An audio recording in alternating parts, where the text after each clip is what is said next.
Salut à tous, nous sommes revenus place des Lys au café Le Café. Et aujourd'hui j'ai la chance, parce que c'est pas tout à fait n'importe qui, j'ai la chance d'accueillir Christian Brendel. Bonjour Christian. Merci pour la chance, bonjour. Non, j'aimerais avant tout te remercier pour ta disponibilité parce que je sais que c'est pas évident. T'as pas mal de choses à faire. Je t'ai promis quelques questions, on va les faire. Avant tout, qu'est-ce qui nous vaut ta présence à Saint-Tropez? Mais aucun film en compétition, j'ai été invité et je suis pas un habitué des festivals, sauf quand j'ai des choses en compétition comme à Monte-Carlo où j'ai eu plusieurs films en compétition, ou à Cognac on m'a demandé de faire partie du jury, mais là c'est la première année que je viens à Saint-Tropez et je trouve ça absolument formidable. Donc ce qui me motive, c'est le fait de rencontrer des gens que j'aime et qui constituent une sorte de famille, quoi, que j'ai pas l'occasion de rencontrer autrement. Les rencontres alors, essentielles dans le métier dans l'actorat, dans le métier d'acteur? Ici? D'une manière générale. En fait, c'est aux comédiens de notre site de castingsurf.com que je m'adresse. Donc, c'est pour eux. Est-ce que les rencontres, sont essentielles selon toi, tout simplement? Voilà. Mais oui, c'est absolument fondamental parce que le métier de comédien commence à s'exercer au moment même où on donne du désir aux gens. Et on commence à donner du désir à qui? D'abord à ceux qui décident, ceux qui ont un certain pouvoir de création, de construction de ce qui va devenir un film. C'est-à-dire les gens qui font ce métier-là, les réalisateurs, les producteurs, les diffuseurs, les castings. Donc il faut bien les rencontrer. Si on ne les rencontre pas, on ne peut pas travailler. On doit d'abord, le paradoxe de ce métier qui est extraordinaire, c'est qu'il faut d'abord avoir la confiance des gens avant d'avoir pu leur prouver qu'on était digne de cette confiance. Sinon, on ne fait jamais rien. Et on ne peut pas venir comme un menuisier avec une chaise et dire, vous voyez, regardez la belle chaise que j'ai construite, que j'ai faite, je suis un ébéniste de génie. Non, nous on travaille, notre outil c'est notre corps, notre produit presque je dirais c'est notre corps, donc voilà, on est obligé de dire aux gens, je suis certainement quelqu'un qui va vous intéresser, faites-moi confiance, et puis ça se fait dans la relation. Donc rencontrer des gens c'est très important, mais savoir les rencontrer, c'est-à-dire ne pas se trahir. Leur dire ne pas jouer à être autrement que ce qu'on est, quoi. Tu dis que le métier de comédien commence au moment où tu éveilles le désir chez l'autre. Avant de l'éveiller chez le spectateur. Bien sûr, j'entends bien. Je voulais revenir un peu avant à la formation. Est-ce que le métier ne commence pas? Je sais que tu as fait la Rue Blanche. Donc c'est quand même une formation solide, réputée, classique. C'est l'École nationale supérieure des arts et techniques du théâtre qui était absolument avec le Conservatoire national de Paris, les deux grandes écoles de Paris, puis il y avait aussi l'École nationale de Strasbourg. C'était les trois grandes écoles quand moi, à 20 ans, j'ai décidé de devenir comédien et que je me suis posé la question de savoir comment j'allais faire. Mais elles le sont toujours ces trois grandes écoles, même si la Rue Blanche a déménagé, mais c'est ça, je me trompe pas, elle a déménagé à Lyon, il me semble. Non, mais je précise simplement parce que tout le monde ne connaît pas la Rue Blanche et elle s'appelait la Rue Blanche tout simplement parce qu'elle était située rue Blanche. Parfait.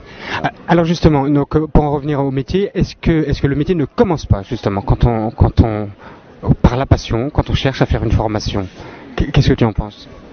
Moi, je vais répondre par une anecdote personnelle. J'étais en prépa HEC, j'avais rien à voir avec ce métier-là. J'étais pas forcément heureux d'être en prépa HEC. Je me suis dit mais qu'est-ce que je pourrais faire, quoi? J'ai envie de faire autre chose. À 20 ans, on a le droit de rêver et de s'imaginer qu'on peut prendre des virages à 180 degrés. Cette année-là, je m'en souviens, j'étais pensionnaire. J'ai vu trois films et en sortant de ces films, je me suis dit ça c'est absolument formidable. J'ai oublié mes soucis d'ado, j'ai oublié mes soucis de futur jeune cadre et je me suis dit c'est un métier formidable. Et c'est vraiment pour ça, parce que je trouvais que c'était un appel à c'était mieux que les médicaments, quoi. C'était mieux que ça sorte. On arrivait à se guérir de cette espèce de désespérance qu'on peut avoir à 20 ans, de dire pourquoi je fais ça, je sais pas, c'est pas ce que je veux faire, et qu'on fait quand même parce qu'on obéit. Bon. Donc je me suis dit voilà, je veux devenir comédien. Donc j'ai été à l'Odéon.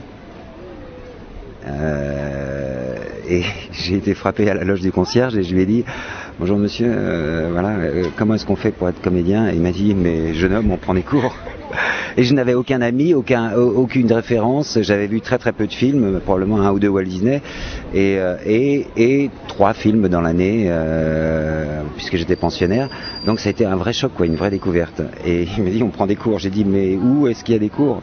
Donc j'ai pas cherché dans le bottin. Il m'a donné une adresse de cours, et puis j'ai été dans un cours, et puis 8 mois après j'ai été pris à la rue Blanche. Et puis là, le travail de réflexion, d'apprentissage, de culture, au sens presque agricole du terme, où on met des germes et où ça pousse tout doucement à commencer.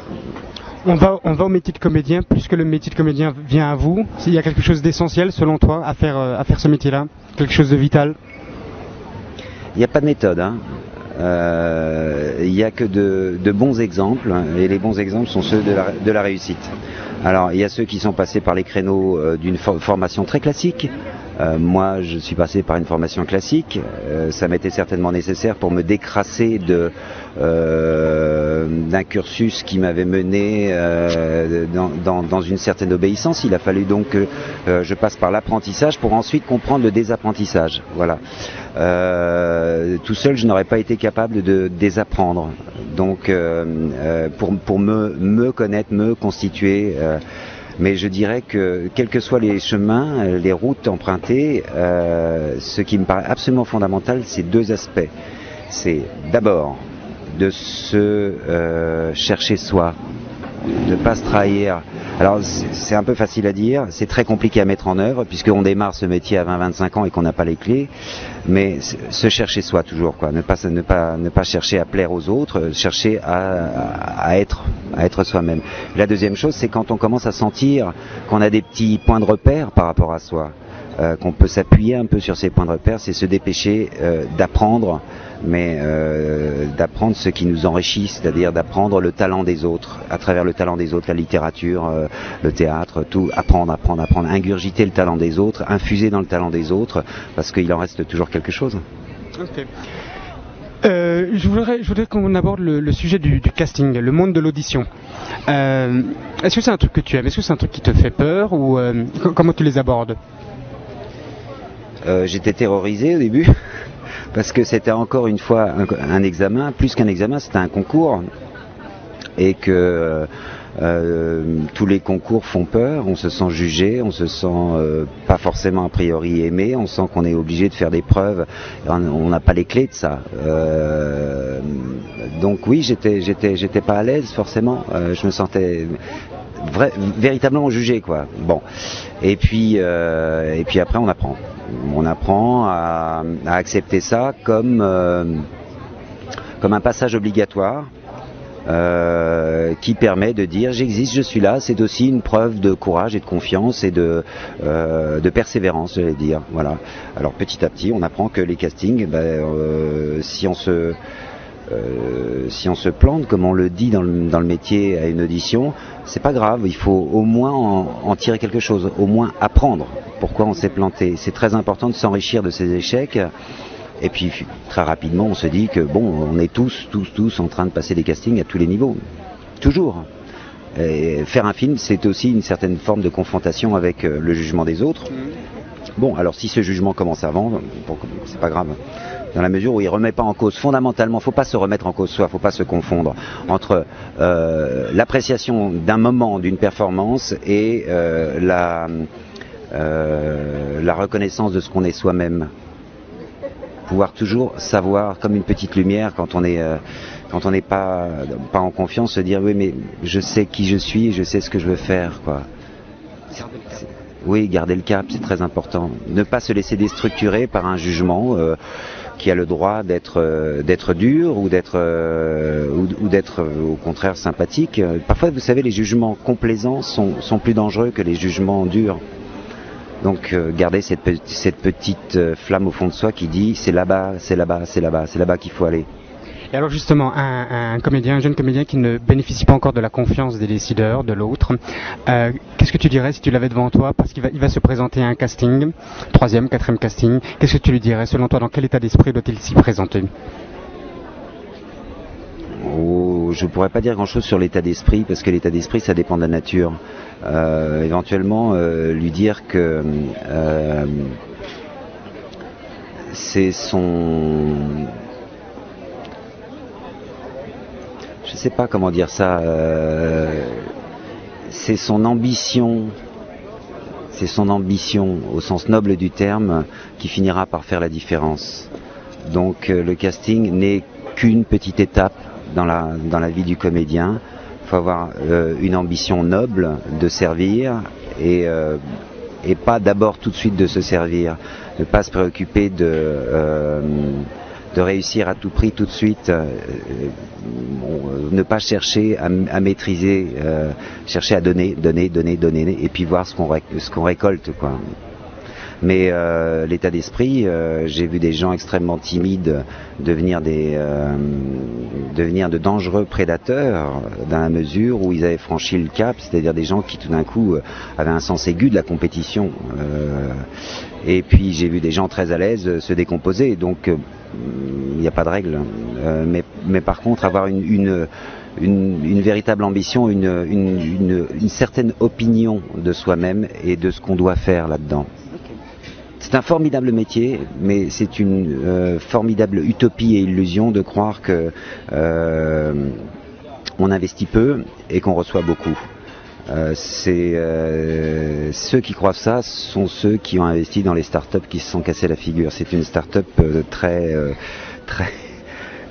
comment dirais-je, très éphémère, oui, très illusoire, voilà, c'est ça que je voulais dire. Non, il faut faire très attention à se respecter soi. Eh ben parfait, Christian, ce sont sur ces mots de valeur, d'humilité, d'abnégation, de travail qu'on va conclure. L'enthousiasme aussi, hein. Ça n'empêche pas l'enthousiasme. Hein. Je suis pas en train de tenir un discours monastique. C'est pas du tout ça. Hein. Il faut avoir vraiment beaucoup d'ambition, d'enthousiasme, de courage, mais aussi beaucoup de tendresse pour soi-même, parce que sinon les autres n'en auront pas, et de respect pour soi-même. Il faut avoir un peu de tendresse pour soi aussi, pas de la complaisance, de la tendresse. Parfait, merci beaucoup Christian, merci encore une fois pour ta disponibilité. Merci à tous.